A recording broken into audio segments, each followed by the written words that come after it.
Dr. Michael Lenoir, thank you so much for joining us today, and I hope I'm saying your name correctly. No, you're saying it correctly. Thank you for having me. Oh, it's a pleasure. So, Dr. Lenoir, let me just ask you this.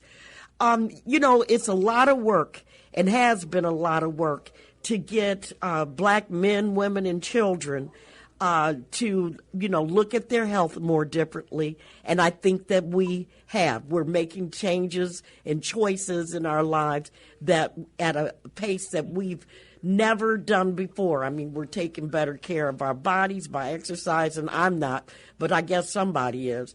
Exercising and eating better, eating well, and even what we drink, which is water or, non-sweetening drinks. How do you think that we as a people, black people, coming out of this pandemic, with all the work that you did, do you think we might have taken 2 steps back? Or are we just going to keep on chugging along? Because I'm concerned about, how many of us did not go to the doctors to get our mammograms or to get our prostate tests and all of these sort of things. Where are you on all of this? As I go through the literature for a journal that I am the editor of, I consistently see articles in almost every single disease category where African Americans lag behind. Last week, the American Cancer Society announced that the death rates for cancer dropped by 2% across the board, but not for African Americans. Wow. And I think there are a number of factors that are involved in that. Yes, I do believe we're healthier. I do believe we're exercising more. I do believe we're eating more. Eating a little healthier, doing more things to stay healthy. But at the same time, if you look at the kinds of problems we have, so many of them are related to the fact that we wait too late to go to the physician or to go into the provider, that often we don't go get our screens for prostate cancer, our mammograms, and our colon cancer screens. And so consequently, when we look at how these statistics come out, on the one hand, there is all of the things that you mentioned. When you go into the healthcare system as a black person, you better be ready. You better be ready. You better be organized. You better pick the right doctor. Mm-hmm. You better have some questions because the system is geared against you in so many ways if you're African American. But at the same time, we need to do our part. Right. You need to go and get the things that you need. One of the dangerous statistics is that during the COVID epidemic, the number of people who got screened for heart disease, for cancer, for diabetes, and for other problems went down dramatically. And so consequently, we got a lot of people sitting around still sick. They need to kind of get back into the system and get back on it. Yeah, I like that message, because I try to see my doctor, I think, for every 3 months. And I was one of those people that never went to the doctor until I had decided I've got to do something better. And then right now with the Affordable Care Act, I mean, we have more access to health care and better plans than ever before. So I'm hoping that people really take advantage of what you're trying to get across to our people, because our people are dying and they don't have to die. What has been your challenge with the COVID vaccine? Well, my challenge has been that with all the statistics, with all the numbers, we still have a tremendous part of our population not getting vaccinated. What is really disturbing is we had some grants for trying to get older African Americans to get vaccinated. Well, it turns out older African Americans are getting vaccinated. Right. But younger African Americans are not. And one of the big problems, and maybe I get in trouble for this, but it won't be the first time. I think we're afraid to say that it's not okay in our community to be unvaccinated. It is just not okay because you threaten yourself, you threaten your family, and you threaten your community.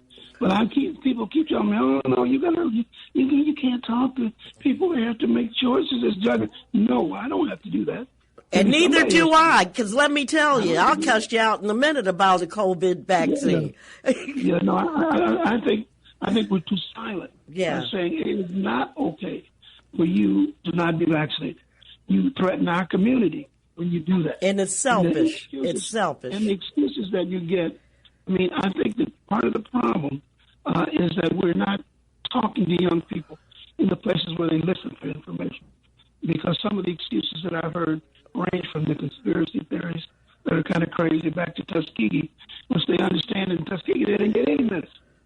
And so consequently, I think that we're too passive. As doctors, we're too passive as communicators in saying to somebody, it is not okay to not be vaccinated. You know, I was in the sandwich shop yesterday, and I went to sit down next to this gentleman.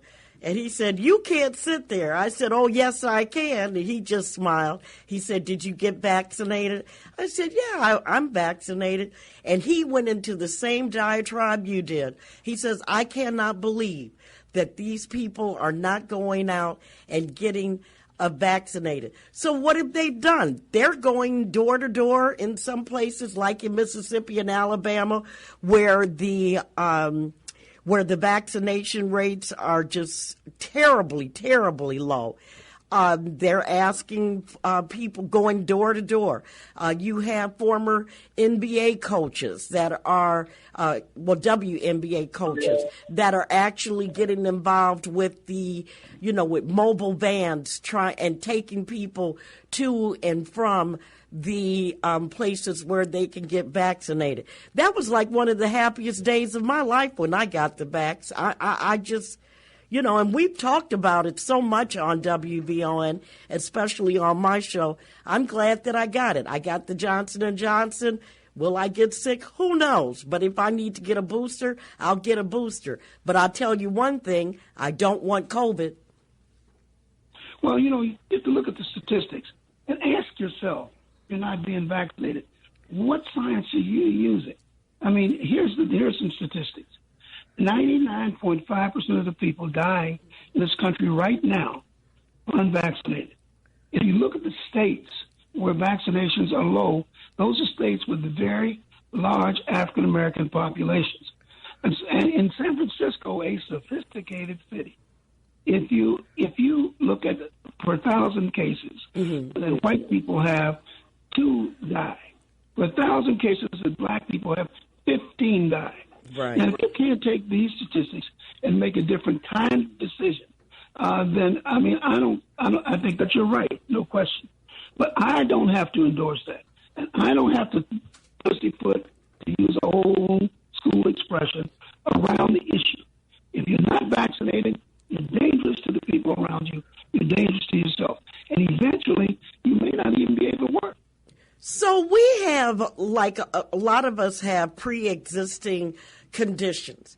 Would you explain to people that if you get COVID-19, how that might exacerbate your life? I mean, your life, lessen your lifespan because you have these pre-existing conditions. I know somebody now that's on dialysis because they had some kind of renal trouble that they ignored. So now they're on, after they had COVID, they're going to dialysis 3 times a week.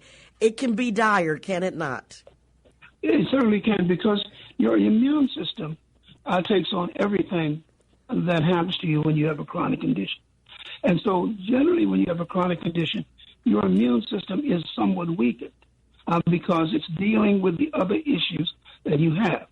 So when the virus sees that, that's like, hey, I'm ready to go here because these people are not ready. And so if you have diabetes or heart disease or you have a kidney disease, you have other kinds of, or if you're on immunotherapy for cancer, you still want to get the vaccine because that gives you a boost in the immune system.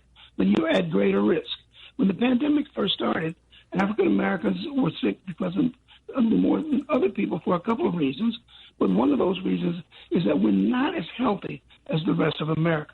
I can give you statistic after statistic. Yeah. Any chronic disease from the cradle to the grave, African Americans are dying more often and are sick more often than any other ethnic group in this country.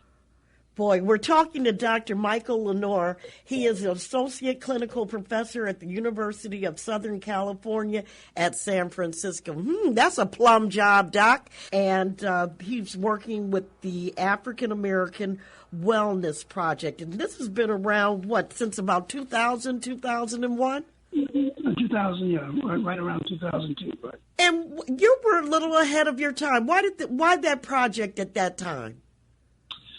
Well, I think that what happened for me as a black doctor is I saw the discrimination that African Americans faced when they entered the healthcare system. So you witnessed you see it yourself. I mean, obviously that you have been, discriminated, or there's been some biases against you. But what are some of the misnomers that they have about African Americans when they get into the healthcare system? Yeah, so this wasn't happening to me because I'm a doctor and I kind of know when things are happening.